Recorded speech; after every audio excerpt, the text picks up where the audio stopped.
আউযু হ্যালো। বিল্লাহি মিনাশ শাইতানির রাজিম বিসমিল্লাহির রহমানির রহিম রব্বি জিদনি ইলমা রব্বি জিদনি ইলমা রব্বি জিদনি ইলমা রব্বিশরাহ লি সাদরি ওয়া ইয়াসসির লি আমরি ওয়াহলুল উকদাতাম মিন লিসানি ইয়াফকাহু কাওলি। আমরা গতকালকে আলোচনা করেছিলাম হচ্ছে দণ্ডবিধি আইনের সাক্ষ্য আইনের আর ধারা পর্যন্ত। আজকে আমরা আর ধারা পর্যন্ত একটু রিভিশন দিই। সাক্ষ্য আইন হচ্ছে 1872 সালের 1 নম্বর আইন, সর্বশেষ সংশোধনী হয়েছে 2022 সালে। এটার 3টা ভাগ আছে। 1 থেকে 55 ধারা প্রথম ভাগ, 56 থেকে 100 দ্বারা দ্বিতীয় ভাগ এবং 101 থেকে 167 পর্যন্ত হচ্ছে তৃতীয় ভাগ। এর মোট অধ্যায় হচ্ছে 167টি, অধ্যায় হচ্ছে ধারা হচ্ছে 167, আর হচ্ছে অধ্যায় 11টি।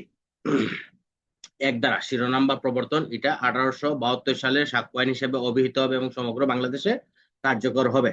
তবে 3টা ক্ষেত্রে এটা প্রযোজ্য হবে না। 1952 সালের সেনাবাহিনী আইন, 1953 সালের বিমান বাহিনী আইন, 1961 সালের নৌ শৃঙ্খল আইনের ক্ষেত্রে এটা প্রযোজ্য হবে না।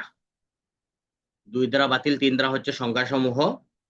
সংজ্ঞার মধ্যে প্রথমে বলা আছে আদালত, দ্বিতীয়তে বলা এরপরে হচ্ছে বিষয়, বিষয়ের পরে বিচার্য বিষয়, বিচার্য বিষয়ের পরে প্রাসঙ্গিক বিষয়, প্রাসঙ্গিক বিষয়ের পরে হচ্ছে দলিল, দলিলের পরে হচ্ছে ডিজিটাল রেকর্ড বা ইলেকট্রনিক রেকর্ড, তারপরে হচ্ছে ডিজিটাল স্বাক্ষর বা ইলেকট্রনিক স্বাক্ষর, তারপর হচ্ছে ডিজিটাল স্বাক্ষর সার্টিফিকেট বা ইলেকট্রনিক স্বাক্ষর সার্টিফিকেট। তারপরে বলা আছে সাক্ষ্য, সাক্ষ্যের ক্ষেত্রে অবশ্যই মৌখিক সাক্ষ্য, দালিলিক সাক্ষ্য যখন ব্যবহার করবেন তখন 59, 60 এবং 61 দ্বারা ব্যবহার করবেন। ডকুমেন্টারি এভিডেন্স এবং ওরাল এভিডেন্স। তারপর হচ্ছে প্রমাণিত, মিথ্যা প্রমাণিত, অপ্রমাণিত। তারপর হচ্ছে বস্তু সাক্ষ্য বা ফরেনসিক সাক্ষ্য। তারপরে পড়ছিলাম হচ্ছে সাক্ষ্য আইনের 4 দ্বারা অনুমান করতে পারে, অনুমান করবে, চূড়ান্ত প্রমাণ। এটা কে করবে? আদালত। আদালত অনুমান করতে পারে, অনুমান করবে, চূড়ান্ত প্রমাণ। এটা আইনি আদালতকে এই ক্ষমতা দিয়ে রাখছে। তারপরে দ্বিতীয় অধ্যায় হচ্ছে বিষয়ের প্রাসঙ্গিকতা, 5 দ্বারা হতে 55 দ্বারা। সাক্ষ্য আইনে 5 দ্বারা হচ্ছে বিচার্য ঘটনা বা প্রাসঙ্গিক ঘটনা সম্পর্কে সাক্ষ্য দেওয়া যাবে, আর বিচার্য ঘটনা বা প্রাসঙ্গিক বিষয় ছাড়া সাক্ষ্য দেওয়া যাবে না। 6 দ্বারা হচ্ছে যে ক্ষেত্রে এটা বিচার্য বিষয় নয় বা প্রাসঙ্গিক বিষয় নয় সেই বিষয়ে সাক্ষ্য দেওয়া যাবে। তাহলে আমরা 5-এর সাথে 6 মিলাবো। 5-এ বলছে, সাক্ষ্য আইনের 5 দ্বারা বলছে প্রাসঙ্গিক বিষয় বা বিচার্য বিষয় হলে সাক্ষ্য দেওয়া যাবে, আর না হলে দেওয়া যাবে না। আর 6 দ্বারা বলতেছে যদিও সেটা বিচার্য বিষয় নয় কিন্তু বিচার্য বিষয়ের অংশ হিসেবে সেটা প্রাসঙ্গিক, সেই বিষয়ে সাক্ষ্য দেওয়া যাবে 6 দ্বারা। এটার উদাহরণ আমরা কালকে বলছিলাম যে 3 জন এক দোকানে বসে চা খাইতেছে, এই সময় অন্য একজন ব্যক্তি এসে একজনকে টাকা দিছে। সে চলে যাওয়ার পরে, ওই ব্যক্তি চলে যাওয়ার পরে তারা 3 জনের মধ্যে একজনকে হত্যা করে, তখন এই যে সে টাকাটা দিছে এটা প্রাসঙ্গিক বিষয়, এই বিষয়ে সাক্ষ্য দেওয়া যাবে। 7 দ্বারা হচ্ছে যে সমস্ত ঘটনা বিচার্য বিষয়, উপলক্ষ, কারণ, পরিণাম। যে সমস্ত ঘটনা বা বিচার্য বিষয়, ঘটনার উপলক্ষ, কারণ, পরিণাম প্রাসঙ্গিক। এটার উদাহরণ দিছিলাম হচ্ছে আমরা যে একজন টাকা নিতে টাকা গেছে, সে যাওয়ার আগে ফেসবুকে একটা স্ট্যাটাস দিছে যে আমি টাকার জন্য যাচ্ছি। তখন সে যখন এই টাকাটা নেয়, তারপরে তার এইটা ছিনতাই করে যখন টাকাটা নিয়ে যায়, এইটা তার হাতের দ্বারা প্রস্তুতকৃত বা তৈরিকৃত, কারণ সে ফেসবুকে স্ট্যাটাস না দিলে তার এই টাকাটা ছিনতাই হইতো না। যেহেতু সে এই পথটা সুগম করে দিছে, এই জন্য এটা প্রাসঙ্গিক। তারপরে হচ্ছে আর দ্বারা উদ্দেশ্য, প্রবৃত্তি এবং পূর্ববর্তী পরবর্তী আচরণ প্রাসঙ্গিক। আর দ্বারা হচ্ছে উদ্দেশ্য, প্রবৃত্তি এবং পূর্ববর্তী বা পরবর্তী আচরণ প্রাসঙ্গিক। কোনো বিচার্য বিষয় বা প্রাসঙ্গিক বিষয় বা অপরাধ সংগঠনের জন্য উদ্দেশ্য, প্রবৃত্তি, পূর্ববর্তী পরবর্তী আচরণ প্রাসঙ্গিক। এটার জন্য আমরা কি করছিলাম, না এটার উদাহরণ আর দেওয়া হয় নাই। যেমন একটা দলিলের মালিককে, তারপরে এই দলিলটা কি কিছুদিন পূর্বে কাউকে দেওয়া হয়েছিল কিনা, বা এটা যে উকিলের সাথে সাক্ষাৎ করা হয়েছিল সেই দলিল লেখছে কিনা এবং তার সাথে কথার মিল আছে কিনা। যদি এই সব স্বাক্ষর করে নাই, এগুলো কি প্রাসঙ্গিক। দলিল লেখা হয়েছিল, এই উকিলের মাধ্যমে প্রস্তুত করা হয়েছিল, উকিলের সাথে সাক্ষাৎ হয়েছিল, কিন্তু এই দলিলে স্বাক্ষর হরে নাই, এইগুলা কি প্রাসঙ্গিক আর দ্বারা। আর যদি আমরা একটা সহজভাবে উদাহরণ দেই, যেমন একটা হত্যা হয়েছে, একটা হত্যা হয়েছে, হত্যা হওয়ার পূর্বে কি করছে, একজনে গিয়া রশি আনছে, আরেকজনে, 'আরেকজনে' বিষ আনছে, আরেকজনে দা, চাপাতি, কুড়াল এইসব নিয়ে আসছে। দা, চাপাতি, কুড়াল এগুলা নিয়ে আসছে। এখন এই যে আনিয়া যার হেফাজতে রাখছে, এগুলা কি হত্যার পূর্ববর্তী উদ্দেশ্য। হত্যার পূর্ববর্তী উদ্দেশ্য, কারণ হত্যা করার পূর্বে সে কি করছে, বিষ আনছে, রশি আনছে, দা, চাপাতি এগুলা নিয়ে আসছে। এগুলা কি হত্যার পূর্বের যে উদ্দেশ্য, অর্থাৎ বিচার্য ঘটনার পূর্ববর্তী কার্য হিসাবে এগুলা প্রাসঙ্গিক। তারপরে হচ্ছে কি পরবর্তী কার্য। এখন মনে করেন যে জুয়েল আর রেদওয়ানুল করিম এক জায়গায় বসে গল্প করতেছে। জুয়েল আর রেদওয়ানুল করিম এক জায়গায় বসে গল্প করতেছে। এর মধ্যে হেলাল আইসা বলছে যে পুলিশ আসছে। এই কথা শোনা মাত্রই জুয়েল কি করছে, দিছে দৌড়। এই দৌড় দেওয়ার তার কারণটা কি? কারণ হেলাল তো এসে বলছে যে পুলিশ আসছে, এতে তো জুয়েলের দৌড় দেওয়ার কোনো কারণ নাই। কিন্তু সে এই অপরাধের সাথে জড়িত বিধায় সে কি করছে, ভয় পাইয়া দৌড় দিছে। এই জন্য তার এই দৌড় দেওয়াটা তার পরবর্তী আচরণ হিসেবে প্রাসঙ্গিক। আর দ্বারা, আর দ্বারা কি বোঝা গেছে? না বুঝলে বলবেন, তাহলে একবারে আমরা রিপিট করে যাব। আড্ডার স্যার, একটা ইম্পর্টেন্ট জায়গা। যে আট উদাহরণটা দিলেন যে সেন্টু ভাই একটু ওয়েট, আট ধারাটা খুব ইম্পর্টেন্ট একটা ধারা। আট ধারাটা আপনি আমাদেরকে প্রয়োজন, আরো 5টা মিনিট সময় দেন স্যার, এটা আসার মতো একটা ধারা।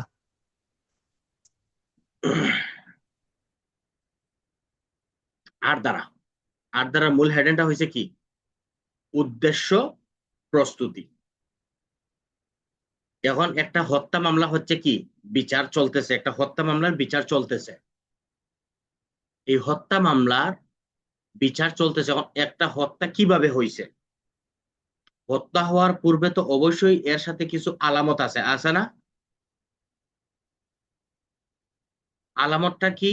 যেমন মনে করেন যে একটা বন্দুক হইতে পারে। যেমন আমরা কিছুদিন আগে ওই যে হাদি হত্যার সময় এই ফয়সাল বা অস্ত্র যেইগুলা হয়েছে, এটা, এই অস্ত্রটা তো অবশ্যই একজনের না একজন সরবরাহ করছে। আর ফয়সাল কি করছে, হত্যা করছে। তাহলে তার পূর্ববর্তী প্রস্তুতি হয়েছে কি, সে অস্ত্রটা তার হেফাজতে নিছে, ওসমান হাদির সাথে তার বন্ধুত্বপূর্ণ একটা সম্পর্ক গড়ে তুলছে, যাতে সে তার সাথে একটা বিশ্বস্ততা অর্জন করতে পারে। এটাই হচ্ছে কি তার উদ্দেশ্য। আর পূর্ববর্তী প্রস্তুতি কি, সে অস্ত্রটা একজনের মাধ্যমে হেফাজত হইতে তার নিজের দখলে নিছে, নিয়ে সেটা রাখছে। যেহেতু সে অস্ত্র দিয়ে ওসমান হাদিকে হত্যা করবে, এই জন্য অস্ত্রটা সে তার দখলে রাখছে। এটা হচ্ছে কি তার প্রস্তুতি। এখন আর ঘটনাটা করছে কি, হত্যা। ঘটনাটা করছে কি, হত্যা। বুঝবেন, ঘটনাটা ঘটছে হত্যা, আর সে পূর্বর প্রস্তুতি নিছে পিস্তল নিয়ে, আর তার উদ্দেশ্য ছিল হত্যা। এখন তার তো হত্যা কার্য হয়েছে, হত্যা ঘটে গেছে। এখন এই হত্যাটা করছে কে? হত্যাটা করছে ফয়সাল। নাহিদ জামান, বাংলা লেখা আসে না ভাই। হত্যাটা করছে ফয়সাল। সেই ক্ষেত্রে যখন পুলিশ গেছে, পুলিশ গিয়ে বলছে যে ফয়সাল মাহমুদ আছে কিনা, সিসিটিভি ফুটেজ দেখছে, ফুটেজ দেখার পরে দেখছে যে ফয়সাল তাকে হত্যা করছে। এখন ফয়সাল কি করছে, সে যদি হত্যা না করতো শরীরে কি সে পালাই যেত? পালাই যাইতো না। যেহেতু সে এই হত্যার পরে পালাই গেছে, তখন সবাই সন্দেহ করছে যে ফয়সালই তাকে হত্যা করছে। পরবর্তীতে আমরা জানতে পারলাম যে তাকে যখন ইন্ডিয়ান পুলিশ গ্রেপ্তার করছে, তখন সে বলছে যে আমি হত্যা করি নাই। কিন্তু এটা তো তার আচরণের মধ্যে এটা ফুটে উঠে নাই। কারণ কি, ওসমান হাদি হত্যার পরে সে পালাই গেছে কেন, বা তার বাড়ি ঘরে তার মা বাপ এরা পালাই গেছে কেন? অবশ্যই সেই হত্যার সাথে জড়িত বিধায় সে পালাই গেছে। কি বোঝা গেছে? স্যার, এটার যে মূল হেডিংটা, যে বিচার্য বিষয়ের উদ্দেশ্যে, তার মানে কোনো অপরাধের করার পর আদালত হুম, যেটার উপর বিচার করবে, হুম, ওই বিচারের যে অপরাধের ধরনটা, তো এরকম যদি কোনো মানে বিষয়ে উল্লেখ কোনো মানুষের মধ্যে পাওয়া যায়, বিচার কি আমরা এইভাবে নিব স্যার? সঠিক। এই যে তার যে আচরণগুলা, এই আচরণগুলাই হচ্ছে প্রাসঙ্গিক। আর দ্বারা হচ্ছে সে তার যে আচরণ, একটা হত্যা মামলা হয়েছে, একটা হত্যা হয়েছে, একটা খুন হয়েছে, এই খুন করতে গিয়ে সে যেসব আচরণ করছে তার এই আচরণগুলা হচ্ছে কি প্রাসঙ্গিক। এটা তো স্যার যেমন আপনার এই প্রাসঙ্গিকতার বিষয়ে যদি বলতে যাই, খুন এটা আমরা পরে ধরি, যেমন আজকালকে আমরা সমাজে তর্ক বিতর্ক করি, তারপরে যে অপরাধ সৃষ্টি করি। এখানে তর্ক বিতর্ক করার পরে একটা হাতাহাতি হয় ছোটখাটো একটা, বা কেউ কাউকে ট্রেড দেয় এক প্রকার, কারি ভাই এটাকে চা আমি খাবেন? করবো। চা খাবেন? তাহলে কি এটাও কি স্যার দুটো চা এই নিয়ে এই তো। প্রাসঙ্গিকতার ভিতরে আসবে কি স্যার? এই যে তর্কাতর্কি যেগুলা হয়েছে,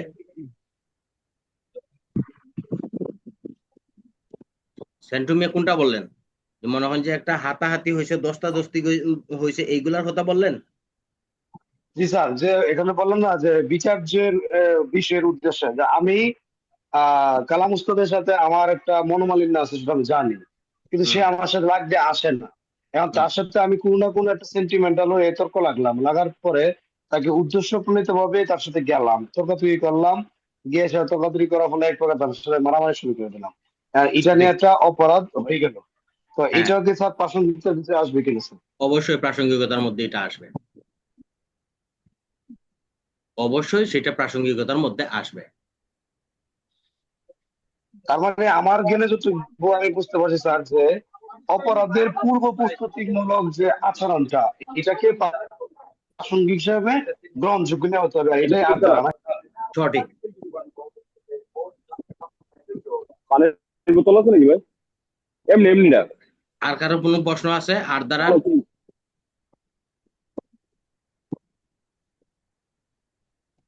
আর দ্বারা আর কারো কোনো প্রশ্ন আছে? এখন রেদওয়ানুল কারীমের কাছে প্রশ্ন,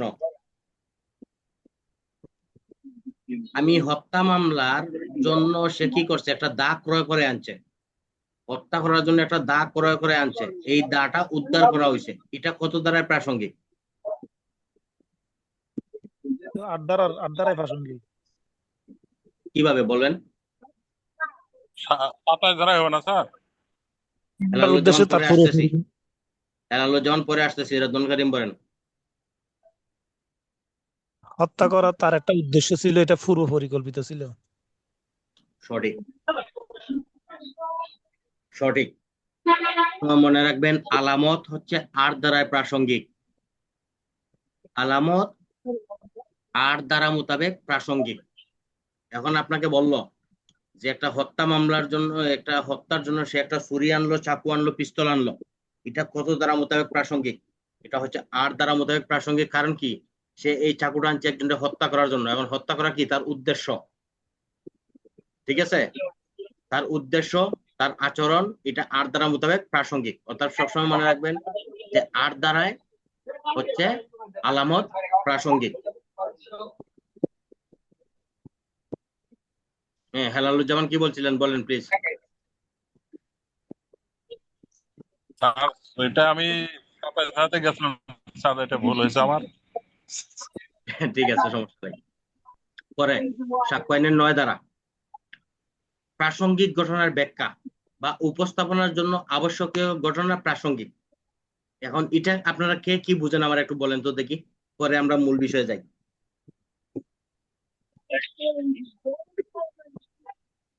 9 ধারাটা কে কি বুঝেন? এটা এটা 9 ধারাটা কি ওই যে ব্যাখ্যা বিশ্লেষণ উপস্থাপন নাকি? সঠিক। ব্যাখ্যা বিশ্লেষণ উপস্থাপনার জন্য যেই দলিল, বস্তু, দ্রব্য কি করা হয়, উপস্থাপন করা হয়, সেটাই 9 ধারার প্রাসঙ্গিক। বুঝা গেছে? কোন বিচার্য বিষয় বা প্রাসঙ্গিক বিষয়ের ব্যাখ্যা আমরা কি করি, এটা লামসাম হিসাবে আগে পড়ছি যে জেনারেল ডায়েরি, এজাহার 9 ধারা মোতাবেক প্রাসঙ্গিক। কারণ কি, এটার মধ্যে একটা ব্যাখ্যা লেখা আছে, প্রাসঙ্গিক ঘটনার ব্যাখ্যা লেখা থাকে বিধায় এটা 9 ধারা মোতাবেক প্রাসঙ্গিকতা দেয়, ঠিক আছে না? কিন্তু এখানে বলছে সঠিক। দলিলের মালিক রহিম। এখন এই দলিলটা কি রহিমের সম্পত্তি কিনা, এই সম্পত্তির অবস্থা সম্পর্কে প্রাসঙ্গিক হবে। যেমন রেদওয়ানুল করিমের বাড়ির দলিল। এখন এই দলিলের মালিকটা কে বা এই জায়গার মালিক কে? এখন যখন এই দলিলটা হাজির করা হবে, এই দলিল অনুসারে দলিলটা প্রাসঙ্গিক হবে 9 ধারা মোতাবেক। ঠিক আছে? প্রশ্ন হলো, যখন দলিলটা রহিমের সম্পত্তি, সেই ক্ষেত্রে এই দলিলটা প্রাসঙ্গিক হবে। কারণ কি, এই দলিলের মধ্যেই রহিমের সম্পত্তির হিসাব বিবরণী দেওয়া আছে। ঠিক আছে? এই জন্য যেহেতু এটার মধ্যে তার সম্পত্তির হিসাব দেওয়া আছে, 9 ধারা মোতাবেক তার এই দলিলটা প্রাসঙ্গিক হবে। একটু আপনারা প্লিজ আনমিউট হন।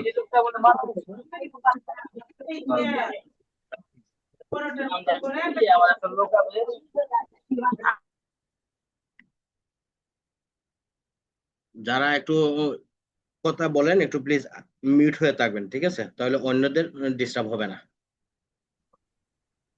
এখন যদি 9 ধারার মধ্যে মনে করেন যে তার পূর্ববর্তী আচরণ, উদ্দেশ্য, ঘটনার স্থান, সময়, যে ঘটনা পক্ষদের মধ্যে সম্পর্ক প্রমাণ করে, ততটুকু কি প্রাসঙ্গিক।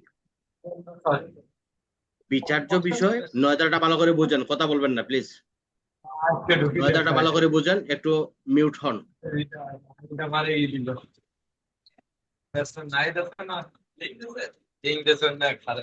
আজিজুল ভাই একটু প্লিজ।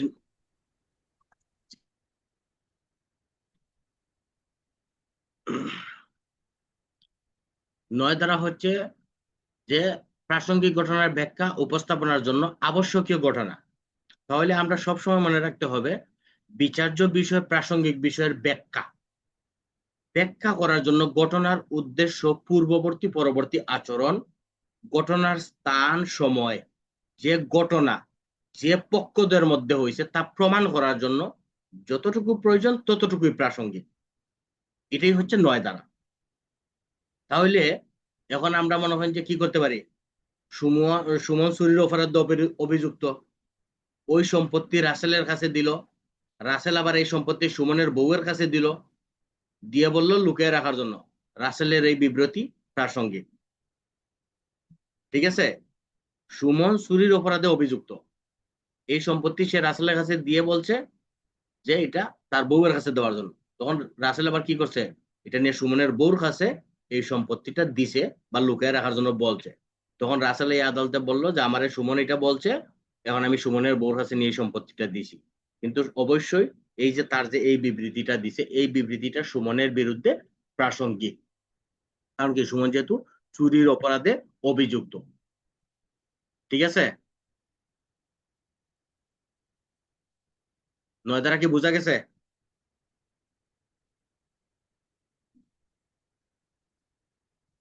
তাহলে 9 ধারা আমরা কি মনে করব? আরেকটু সহজ করে যদি স্যার একটা উদাহরণ দেওয়া যায় স্যার। আচ্ছা, সহজভাবে দেই। যেমন বাংলাদেশের সম্প্রতি কোনো ঘটনা ঘটছে, একটা বাড়িতে খুন হয়েছে, খুন হওয়ার পরে মনে করেন যে এই বাড়ির গৃহকর্তা এবং গৃহকর্ত্রী দুইজনকে মেরে ফেলছে। তখন থানা পুলিশের কাছে বা আদালতে গিয়া একটা ছোট বাচ্চা বলল যে এই ব্যক্তি আমার বাবারে মারে হত্যা করছে। তখন তার এই যে দেখাই দেওয়াটা, এটা কি প্রাসঙ্গিক হবে? অবশ্যই প্রাসঙ্গিক। কিভাবে প্রাসঙ্গিক হবে বলেন?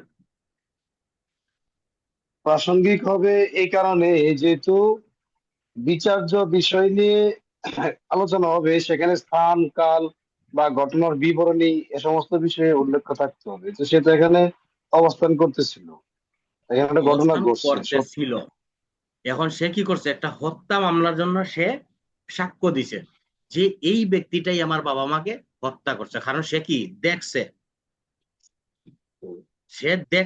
এই জন্যই সে দেখছে। বলতে পারছে যে এই ব্যক্তি আমার মা বাবারে হত্যা করছে। তাহলে জি। সে যেহেতু একটা বিচার্য বিষয় সম্পর্কে পরবর্তীতে আইসা বলছে যে এই ব্যক্তি আমার বাসায় ঢুকছে, আমার মা বাবারে হত্যা করছে, তাহলে তার এই বিবৃতিটা হচ্ছে কি প্রাসঙ্গিক। কত দ্বারা প্রাসঙ্গিক? 9 ধারায়। 9 দ্বারায়। এখন আপনি বলেন, এই যে বাচ্চাটা যে আসামিরা শনাক্ত করলো, এটা কিভাবে শনাক্ত করলো? বাচ্চাটা অবশ্যই কোথাও না কোথাও সে আত্মগোপনে ছিল, যার ফলে সে দেখতে পাইছে। নচেৎ যদি সে যদি প্রকাশ্যে থাকতো, তাহলে তো সাক্ষ্য হিসেবে তাকেও তারা মেরে ফেলতো, কারণ তারা জানতো যে তারা যদি বাইচে রাখি, তাহলে সে হুম, আমাদের বিরুদ্ধে অবশ্যই সাক্ষী দিবে, তারা আমরা মেরে ফেলাবো। সেখানে সে অবশ্যই আত্মগোপনে ছিল। আচ্ছা হেলালুজ্জামান, আপনি বলেন এই বাচ্চাটা যে আসামিরা শনাক্ত করলো, এটা কিভাবে শনাক্ত করলো? স্যার এটা তো টিআই প্যাডের মাধ্যমে শনাক্ত করা যায়, এটা তো সঠিক। যদিও অনুমানে বলছেন, ঘটনা সঠিক, টিআই প্যারেড। না, ঠিক আছে, তো টেস্ট আইডেন্টিফিকেশন প্যারেডের মধ্যে শনাক্ত করা যায়। হ্যাঁ, সঠিক। TI parade. তাহলে এখন যদি আপনারা বলে যে টিআই প্যারেড কখন প্রাসঙ্গিক হয়, উত্তর কি দিবেন?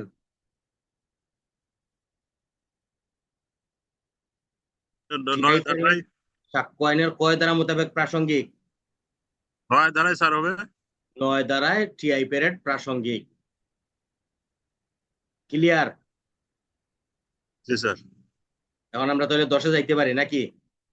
স্যার টিআই প্যারেডটা কি স্যার, যদি বলতেন। টিআই প্যারেড ওই যে আমরা আসামি শনাক্ত করি না, শনাক্তকরণ মহড়া শনাক্তকরণ মহড়া। শনাক্তকরণ মহড়া। পিআরবি 282। 282 স্যার। 82, ঠিক আছে। পিআরবি 282 শনাক্তকরণ মহড়া বা টিআই প্যারেড, টেস্ট আইডেন্টিফিকেশন। সাক্ষ্য আইনের 10 এখন ধারা। স্যার আমি যদি এই প্রশ্ন একটু পেঁচাই, এই প্রশ্ন যদি স্যার আমি আর একটু পেঁচাই স্যার, কিছু মনে পেছান। করবেন না স্যার। পেছান।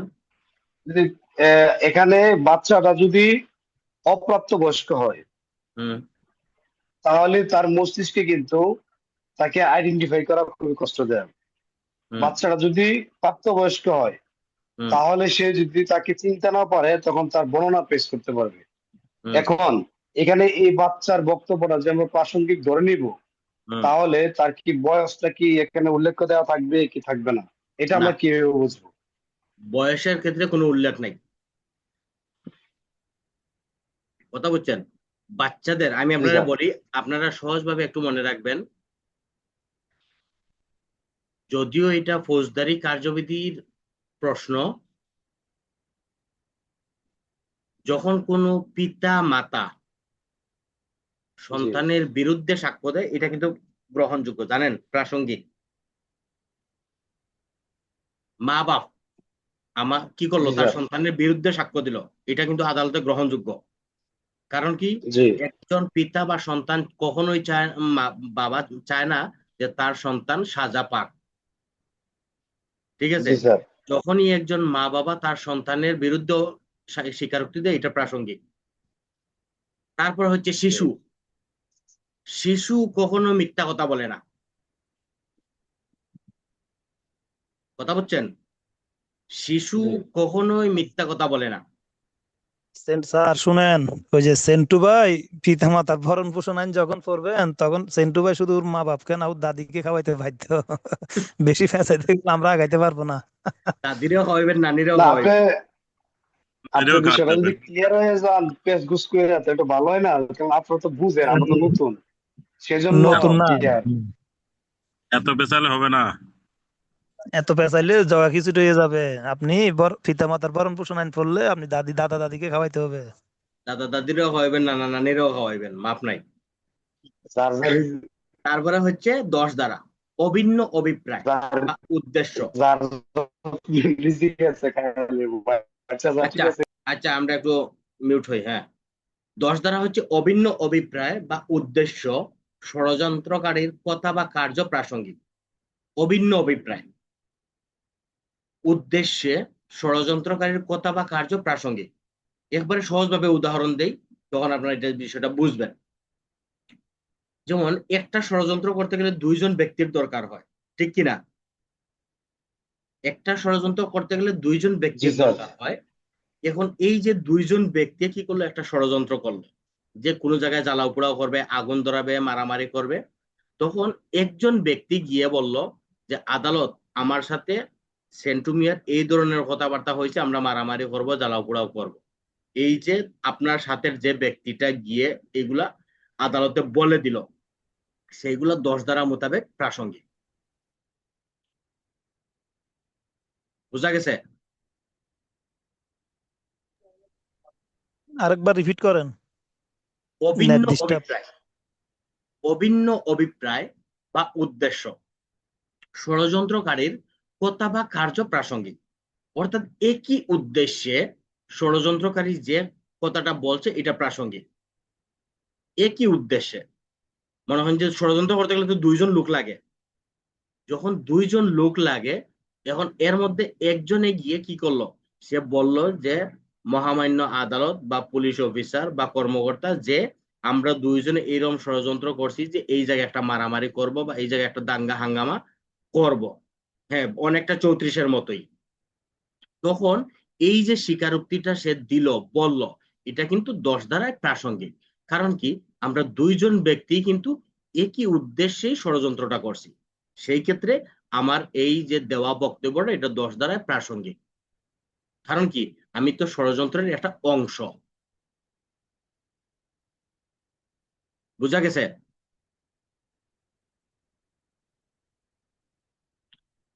তারপরে হচ্ছে 11 ধারা। এটা তো আমরা সবাই জানি, এলিবাই।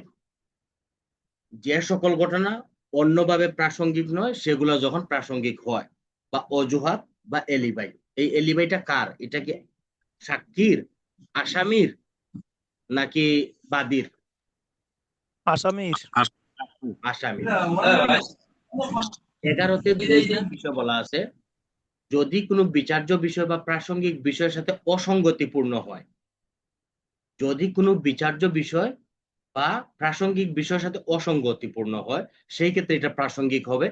আর যদি বিচার্য বিষয় বা প্রাসঙ্গিক বিষয়ের অস্তিত্বকে, অর্থাৎ এটা প্রমাণ করতে গেলে যে অসম্ভব হয়ে নেয়, সেই ক্ষেত্রে এটা প্রাসঙ্গিক হয়। যেমন এটা আমরা উদাহরণ কি দিতে পারি, একটা মারামারির ঘটনা হয়েছে, মারামারির ঘটনার কারণে রেদওয়ান অভিযুক্ত হয়েছে।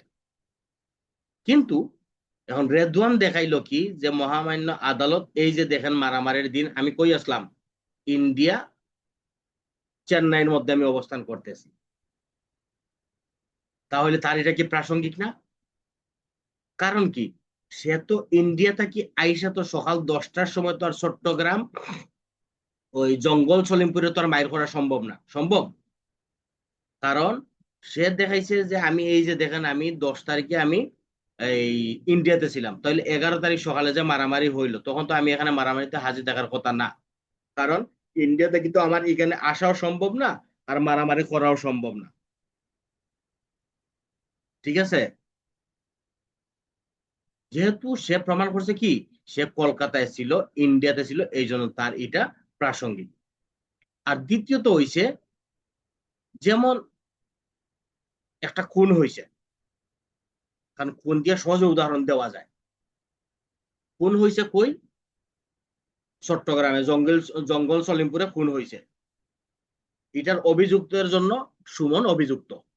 এখন সুমনে কি কইলো, যে মহামান্য আদালত, এই যে দেখেন আমি এমুক তারিখে, মনে হয় যে 10 তারিখের ঘটনা, সে 10 তারিখে দেখাইলো যে আমি কইছিলাম খুলনা বাগেরহাটের মধ্যে অবস্থান করতেছিলাম।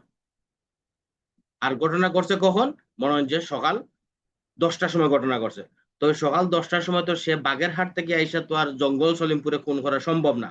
কারণ বাগেরহাট থেকে জঙ্গল সলিমপুরে আসতে গেলে কমসে কম মনে করেন যে 12 ঘন্টা সময় লাগে। বাগেরহাট থেকে চট্টগ্রাম আসতে গেলে কমসে কম 12 ঘন্টা সময় লাগে। অতএব এই সময়ের ভিতরে তো সে এখানে এসে খুন করা সম্ভব না। আবার সে 12 ঘন্টায় তো আবার সেখানে পৌঁছতে হবে। অতএব এই যে সে কি করলো, বিচার্য বিষয়টা হচ্ছে খুন, এই খুনের সত্যতা বা প্রমাণ করাটারে সে কি করলো, বিলুপ্ত করে দিল বা অসম্ভব করে দিল। এই জন্যই তার এই উপস্থাপনাটা কি প্রাসঙ্গিক 11 দ্বারা। বুঝা গেছে?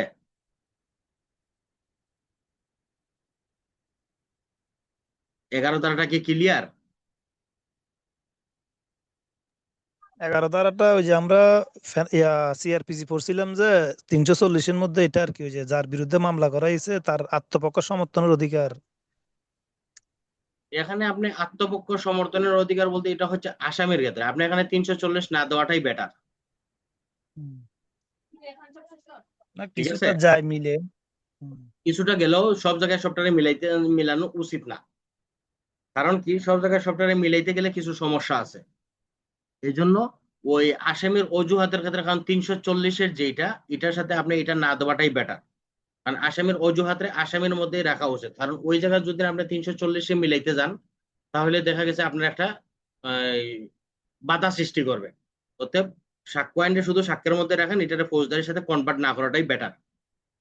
কারণ কর্তৃপক্ষ চায় যে মূলত আপনি জানছেন কিনা, বুঝছেন কিনা। এখন যদি না আপনার এই 9 দ্বারা হচ্ছে কি, যে আপনি অজুহাত দিবেন যে আমি এইটার জন্য এই জায়গার মধ্যে ছিলাম।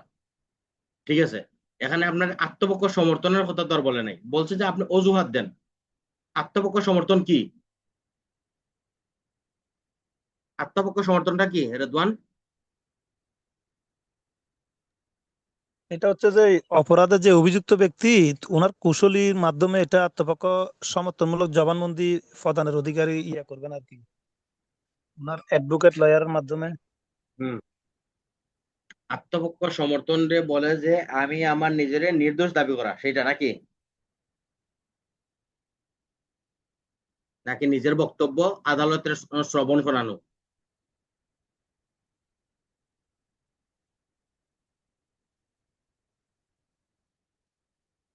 আত্মপক্ষ আত্মপক্ষ সমর্থন যে নিজের যা কিছু আছে সেইগুলো আদালতের অবগত করা, যে মহামান্য আদালত আপনি আমার বক্তব্যটা শ্রবণ করেন, আমি কি বলি আমার এই বক্তব্যটা আপনি শ্রবণ করেন, এতে যদি আপনি সন্তুষ্ট হন সেই ক্ষেত্রে আমাকে যে রায় দিবেন আমি সেটাই মানবো। সেটাই হচ্ছে আত্মপক্ষ, অর্থাৎ নিজেরে আদালতের কাছে সমর্পণ করিয়া যে বক্তব্য পেশ করা, সেটাই হচ্ছে আত্মপক্ষ সমর্থন।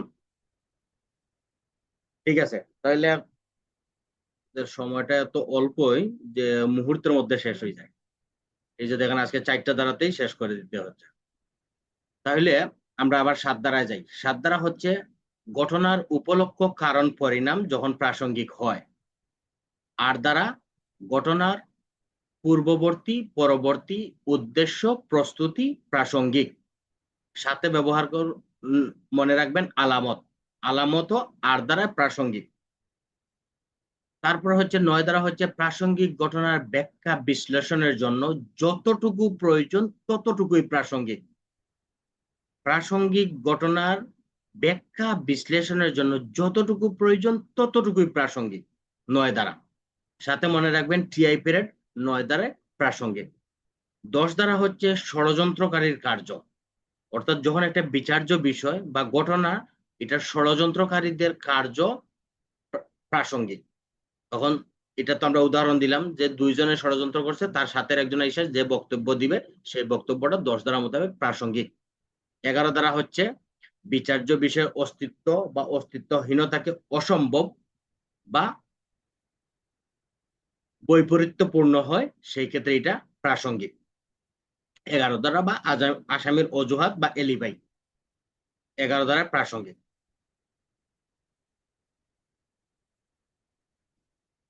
103টা কিসের সাথে ভাই, ফৌজদারি না কোনটা?